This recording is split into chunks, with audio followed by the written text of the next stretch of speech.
الحمدللہ رب العالمین والصلاة والسلام علی من کان نبیا وآدم بین الماء والطین وعلی آلہ واصحابہ وازواجہ واہل بیتہ وعلماء امتہ واولیاء ملتہ اجمعین اما بعد فاعوذ باللہ من الشیطان الرجیم بسم اللہ الرحمن الرحیم لن ینال اللہ لحومها ولا دماؤها ولكن يناله التقوى منكم كذلك سخرها لكم لتكبروا الله على ما هداكم وبشر المحسنين صدق اللہ العظیم۔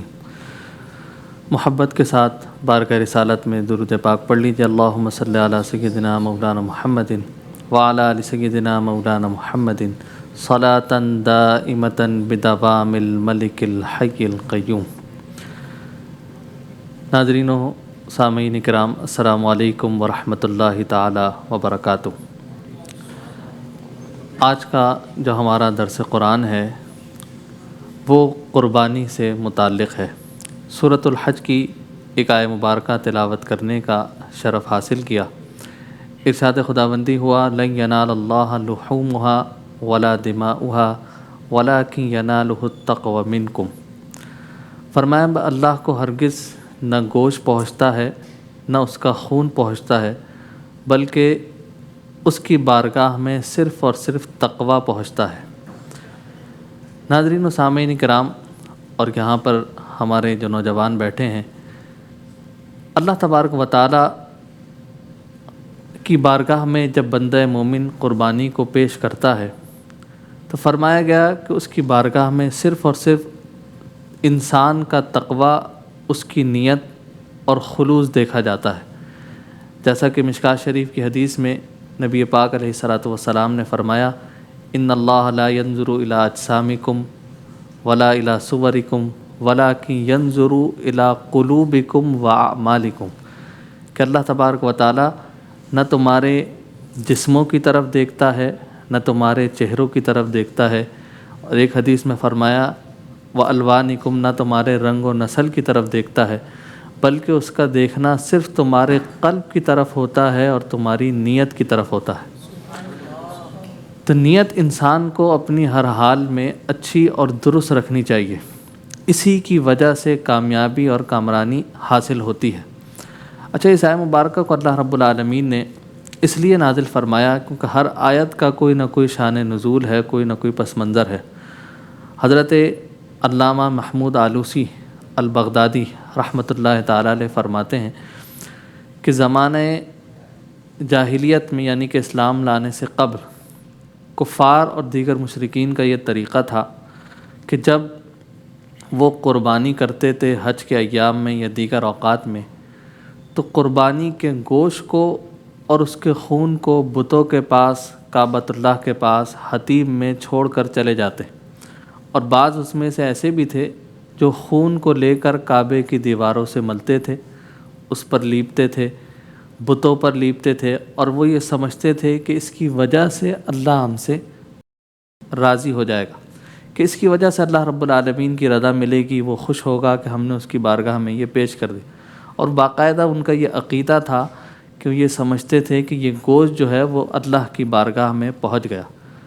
جب صحابہ کرام رضوان اللہ تعالی علیہ مجمعین نے حج کا ارادہ کیا اور حج کیا اور قربانی کے ایام آئے، تو اللہ رب العالمین نے فوراً اس آیت ربانی کو نازل فرمایا اور اس بات کو قیامت تک آنے والے مومنین کے لیے واضح فرما دیا کہ اللہ رب العالمین کی بارگاہ میں نہ گوشت پہنچتا ہے نہ خون پہنچتا ہے، بلکہ اس کی بارگاہ میں وَلَٰكِن يَنَالُهُ التَّقْوَى مِنكُمْ، تمہارا تقوی اس کی بارگاہ میں پہنچتا ہے۔ گوشت کتنا ہی زیادہ ہو، جانور کتنا ہی فربا ہو، کتنا ہی خوبصورت ہو، لیکن اگر اس کے اندر تقوی نہیں ہے، انسان کی طرف سے ریاکاری ہے، دکھاوا ہے کہ میں اتنا مہنگا جانور لے کر آؤں، لوگ دیکھیں فلاں نے اتنا بڑا جانور لیا ہے، اتنا مہنگا جانور لیا ہے، اتنے لاکھوں کا لیا ہے، کروڑ کا لیا ہے، تو اگر اس چیز کے اندر ریاکاری پیدا ہوتی ہے تو انسان کی قربانی جو ہے وہ برباد ہو جاتی ہے۔ اور اگر کوئی صدق دل کے ساتھ، اچھی نیت کے ساتھ اللہ رب العالمین کی بارگاہ میں صاف نیت کے ساتھ ایک کم قیمت میں بھی جانور لا کر قربان کرتا ہے تو رب تعالیٰ اس کی قربانی کو قبول فرماتا ہے، اور فرمایا قیامت کے دن اس کا اللہ تبارک و تعالیٰ کی طرف سے بہت بڑا اجر بھی دیا جائے گا۔ اچھا، اس آیہ مبارکہ میں آگے فرمایا کذالک سخرھا لکم، یہ بڑی قابل توجہ بات ہے۔ فرمایا رب تعالیٰ نے ان کو تمہارے بس میں کر دیا، ان جانوروں کو تمہارے لیے مسخر کر دیا۔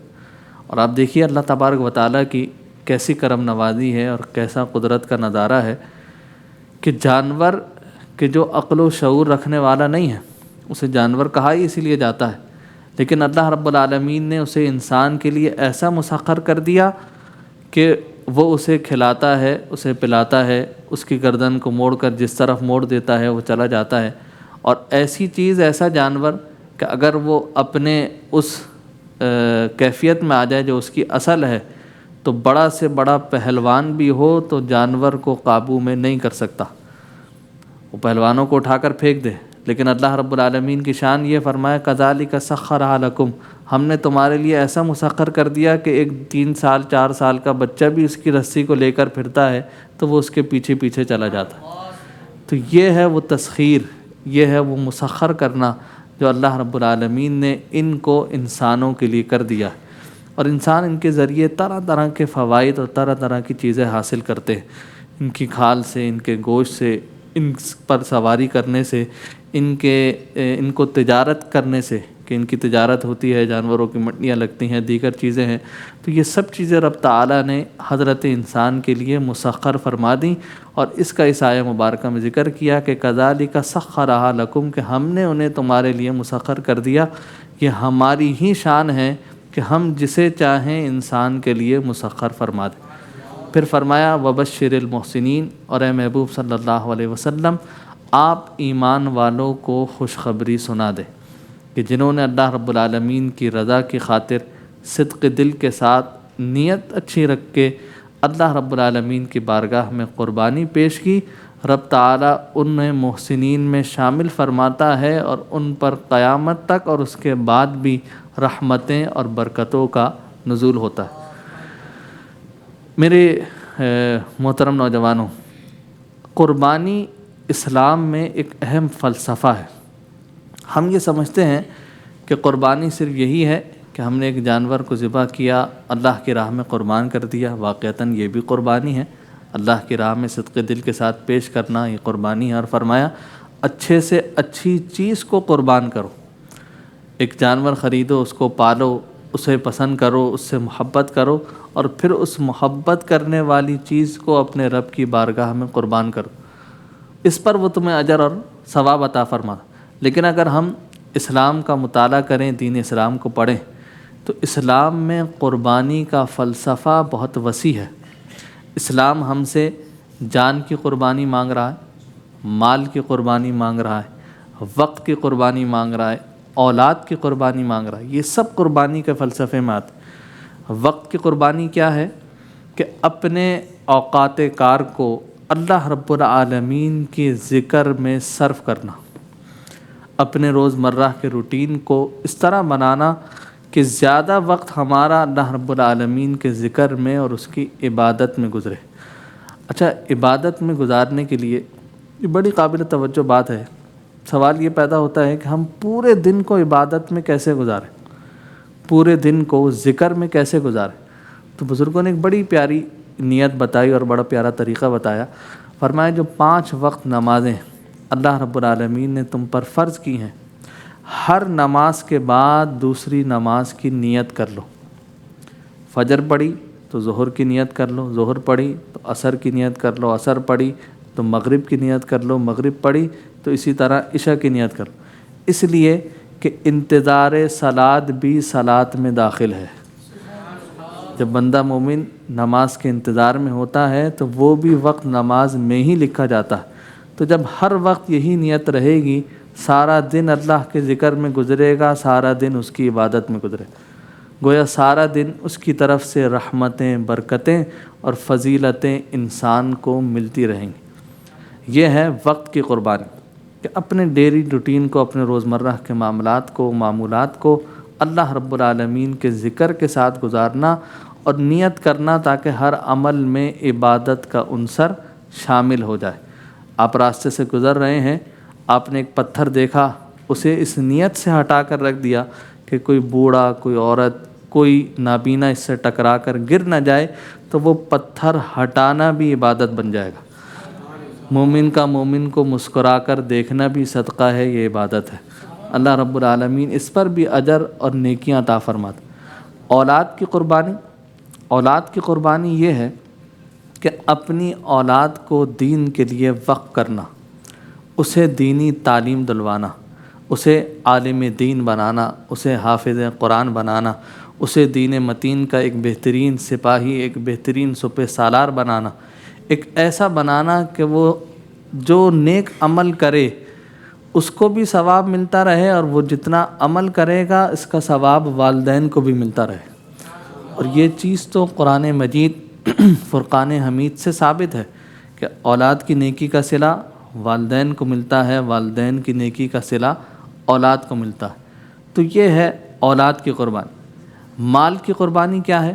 ایک تو مال کی قربانی یہ کہ اپنے مال میں سے آپ نے جانور خریدا، اللہ رب العالمین کی راہ میں قربان کر دیا۔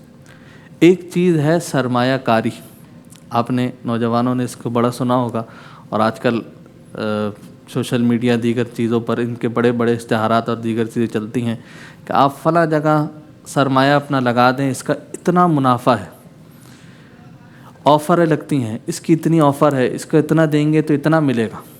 بزرگان دین اولیاء کاملین نے فرمایا ایک بڑی پیاری بات، فرمایا اللہ کی راہ میں سرمایہ کاری کر دو، اس کی راہ میں۔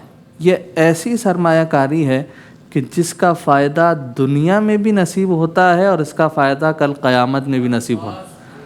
اچھا، دنیا میں تو ہم نے جہاں جو چیز خرچ کی وہ وہیں پر ہو کر رہ گئی، اس کا فائدہ دنیا ہی تک حاصل رہا، لیکن آخرت کی سرمایہ کاری ایک ایسی چیز ہے، یہ مال کی قربانی، کہ یہاں بھی اس کا اجر و ثواب ہے، کل قیامت میں بھی اجر و ثواب۔ اور یہ سرمایہ کاری ایسی ہے کہ جو ختم نہیں ہو رہی، وقت کے ساتھ ساتھ بڑھتی رہتی ہے، وقت کے ساتھ ساتھ اس میں اضافہ ہی ہوتا رہتا ہے۔ اور آپ یہ جانتے ہیں کہ یہ زندگی چند روزہ ہے، اصل زندگی آخرت ہی کی زندگی۔ تو جب ہم اس دنیا میں رہتے ہوئے اس دنیا کو اچھا گزارنے کے لیے، اپنے رہن سہن کو، اپنے لائف اسٹائل کو اچھا بنانے کے لیے کوشش کرتے ہیں اور اس میں محنت کرتے ہیں، تو اس طرح ہمیں یہ چاہیے کہ ہم اس آخرت کی زندگی پر بھی غور کریں، تفکر کریں، تدبر کریں، کہ جس سے اللہ رب العالمین کی قرب حاصل ہو، اس کی معیت حاصل ہو، اور اس کا فضل و کرم ہم پر نازل ہو۔ تو یہ ہے انسان کے مال کی قربانی، کہ اپنے مال کو ایسی جگہ خرچ کیا جائے کہ جس کا دنیاوی فائدہ بھی حاصل ہو اور اخروی فائدہ بھی حاصل ہو۔ مساجد میں خرچ کرنا، مدارس میں خرچ کرنا، ویلفیئرس میں خرچ کرنا، فلاحی اداروں میں خرچ کرنا، اسکول کالجز یتیم بچوں، بیواؤں، یتیموں، مسکینوں پر لگانا، یہ سب ایسا ہے کہ یہاں پر بھی فائدہ ہے اور وہاں پر بھی فائدہ۔ اور چاہے اس پر آفر رب تعالیٰ کی طرف سے کیسی بہترین ہے کہ یہاں تو ایک پر ایک ملتا ہے نا، اس کی شان یہ ہے کہ اس کی بارگاہ میں کوئی ایک دیتا ہے تو وہ 10 گنا بڑھا کر واپس لوٹا دیتا ہے۔ اس کی شان یہ ہے کہ مال اسی کا ہے، دولت اسی کی ہے، اسی کی طرف سے عطا کر دے، اور وہ یہ کہتا ہے اسے میری راہ میں خرچ کرو، قربان کرو، اس کے بدلے میں تمہیں 10 گنا دوبارہ دیتا ہوں۔ تو اس پر پھر برکتیں، رحمتیں اللہ تبارک و تعالیٰ کی طرف سے انسان کو نصیب ہوتی ہے۔ مومن کی قربانی ذکر ہے، ذکر سے فکر پیدا ہوتی ہے، فکر سے انسان کے اندر تدبر آتا ہے، تدبر سے تذکر پیدا ہوتا ہے، تذکر سے عبادت آتی ہے، عبادت سے خلوص پیدا ہوتا ہے، خلوص سے تقوی حاصل ہوتا ہے، اور تقوی سے محبت حاصل ہوتی ہے۔ اور پھر فرمایا محبت ایسی حاصل ہوتی ہے کہ یہ الہی محبت سے اللہ رب العالمین کا قرب اور اس کی معیت حاصل ہو جاتی ہے۔ تو یہ تمام چیزیں ایک دوسرے کے ساتھ کنیکٹڈ ہیں۔ آج جو ہم نے قربانی کے مفہوم کو سمجھا، اس پر عمل کرنا ہمارے لیے سب سے زیادہ ضروری ہے، تاکہ ہم اپنے آپ کو، اپنے اعمال و افعال کو، اپنے کردار کو اور اپنی ان تمام چیزوں کو دین متین کے مطابق گزارنے کے لیے کوشش کریں۔ اللہ رب العالمین ہم سب کو ان آیات بینات کے فیضان سے مستفیض فرمائے اور اس پر عمل کرنے کی توفیق عطا فرمائے۔ آپ نوجوانوں میں سے کسی کا کوئی سوال ہو؟ السلام علیکم ورحمۃ اللہ وبرکاتہ۔ ماشاء اللہ آپ نے قربانی کے احکامات اور فضائل بتائے۔ سوال آپ سے یہ ہے کہ قربانی کے دوران کن کن آداب کا ہمیں خیال رکھنا چاہیے، ارشاد فرمائیے، جزاک اللہ۔ جی بہت اچھا سوال ہے، اور فی زمانہ ہمارے معاشرے میں بہت سی ایسی رسومات اس قربانی کے ماحول میں رائج ہو چکی ہیں جس کا دین اور شریعت سے کوئی تعلق نہیں۔ سب سے پہلی چیز جو میں نے اس آیت بینات کے حوالے سے بھی ذکر کی کہ وہ ہے انسان کی خلوص نیت۔ سب سے پہلے تو اپنی نیت کو درست کرے اور یہ سوچے کہ یہ جو کچھ میں کر رہا ہوں یہ اللہ رب العالمین کی ہی توفیق سے کر رہا ہوں۔ پھر دوسری چیز یہ کہ اکثر یہ دیکھا گیا کہ قربان کا جانور بھی ہم بڑا اچھا لے کے آتے ہیں، اس کی کھلائی پلائی دیگر معاملات بھی بہت اچھے کرتے ہیں۔ قصائی کے معاملے میں بہت سے حضرات جو ہے نا وہ چوک کر دیتے۔ اچھا وہ کیا کرتے ہیں کہ وہ جانور کو اس طریقے سے ذبح کرتے ہیں کہ اکثر اوقات مفتیان کرام نے یہ بتایا اور یہ دیکھا بھی کہ وہ جانور کو جس طرح چھری چلاتے ہیں اور وہ چھری کو پھر ایک مارنے کا ایک طریقہ ہوتا ہے جس وقت میرے ذہن میں نہیں، تو اس کے ذریعے وہ اس جانور کو حرام کی طرف لے جاتے ہیں۔ تو جو بیچارہ لے کر آیا اس نے نیت بھی اچھی کی، جانور کو بھی اچھا رکھا، سب کچھ کیا، لیکن اینڈ موقع پر جب وقت آیا اس وقت قصائی نے خراب کر دیا۔ تو اس معاملے میں بھی جو ہے وہ غور و فکر کرنا چاہیے، اور جو موسمی قصائی جو نکل آتے ہیں بہت سارے، ان سے بچنا چاہیے اور اچھے لوگوں کے ساتھ جو ہے وہ کانٹیکٹ کریں کہ جو باقاعدہ جانور کو اس کے جو شریعت کے طریقے ہیں اس کے مطابق جو ہے وہ کاٹیں۔ خون نکالنے کی جلدی کے چکر میں وہ جھلی پر چھری مارتے ہیں، دیگر چیزیں کرتے ہیں کہ جس کی وجہ سے گوشت کے اندر بھی جو ہے نا وہ بیماریاں پیدا ہو جاتی۔ شریعت نے جو طریقہ بتایا ہے اگر اس پر عمل کرتے ہوئے جانور کو کاٹا جائے تو اس میں رحمت ہی رحمت ہے، برکت ہی برکت ہے، اور پھر اس گوشت کی ایک الگ تاثیر ہوتی ہے جو مومنین کو اللہ رب العالمین کی طرف سے نصیب ہوتی۔ تو ان چیزوں کو بھی خاص طور پہ خیال رکھنا چاہیے اور جانور کو بھی زیادہ پریشان نہیں کرنا چاہیے۔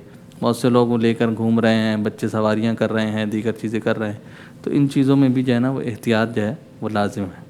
السلام علیکم ورحمۃ اللہ وبرکاتہ۔ وعلیکم السلام ورحمۃ اللہ۔ اچھا میرا یہ سوال ہے کہ جب ہم قربانی کرتے ہیں تو ہمیں معلوم کیسے ہوگا کہ ہماری قربانی اللہ تعالیٰ کی راہ میں قبول ہو گئی ہے؟ جی بہت اچھا اور اہم سوال ہے کہ یہ اس چیز کا ادراک کیسے ہو کہ اللہ تبارک و تعالیٰ کی بارگاہ میں ہماری یہ قربانی اور یہ چیز جو ہے وہ قبول ہو گئی۔ تو اس میں دیکھیں سب سے پہلی چیز تو یہ ہے کہ جب انسان کے جو اوپر اللہ تبارک و تعالیٰ کی طرف سے جو احکامات لاگو کیے ہیں اگر وہ ان پر صحیح طور پر عمل کر لیتا ہے اور ان اصول و ضوابط کے مطابق قربانی کرتا ہے تو یقیناً رب تعالیٰ جو ہے وہ قبول فرماتا ہے۔ اور حدیث مبارکہ میں یہاں تک آیا جس کا مفہوم یہ ہے کہ خون گرنے سے پہلے اللہ رب العالمین قربانی کو قبول فرما لے، اور یہ جانور کل قیامت کے روز اپنے کھروں کے ساتھ، اپنے خونوں کے ساتھ بندے کی گواہی دیں گے اور اس کے بدلے رب تعالیٰ انہیں جنت جو ہے وہ عطا فرمائے۔ تو اگر ان تمام احکامات جو شریعت نے بتائے ہیں اس پر رہتے ہوئے وہ بالکل اپنی قربانی کو کر لیتا ہے تو یقیناً رب تعالیٰ کی ذات سے یہ امید ہے کہ وہ کرم فرماتے ہوئے اس قربانی کو قبول فرما لیں۔ ناظرین کرام، ہمارا آج کا یہ درس قرآن اسی پر اختتام پذیر ہوا۔ انشاءاللہ تعالیٰ پھر ایک نئے پروگرام کے ساتھ آپ کی خدمت میں حاضر ہوں گے۔ مجھے سید مکرم اشرف جیلانی کو ہمارے ان تمام جو گیسٹ ہیں، نوجوان ہیں، ان کو اجازت دیجیے۔ والسلام علیکم ورحمۃ اللہ تعالی وبرکاتہ۔